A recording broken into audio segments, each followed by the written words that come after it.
There's so much electricity running through the group, so much excitement, so much fun. At Marietta College, the energy during Excel is undeniable. The 6-day workshop sets the tone for your experience in the McDonough Leadership Program. It's like a crash course because you get so much of what we do in so many different ways.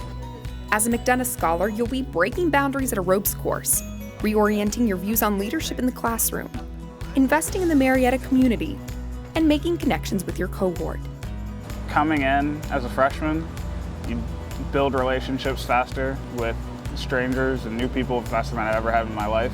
You're always going to reflect back on like this week. It changes you, it really does, and I feel like you can see that right from the beginning. EXCEL stands for Experience, Civic Engagement and Leadership.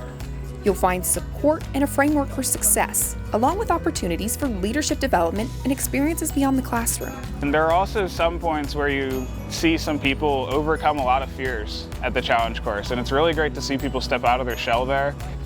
You're also giving back the gift with time well spent in the Marietta community. I think it starts the Excellers off on the right foot, for sure, because that's, service is what we do here.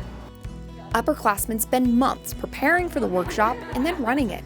It's not just something that we were thrown into, it's you want to be here. You want to make sure that the new cohort coming in is going to have as much fun as we did when we came in. In the beginning of the week, the Excel leaders are doing the leading, and by the end of the week, the Excellers are the ones taking charge. Taking charge, practicing your leadership skills, and growing into your one-of-a-kind role at Marietta College. Excel is just a time of your life. There's just something about being a part of it and being part of something bigger than yourself that just takes your breath away, honestly.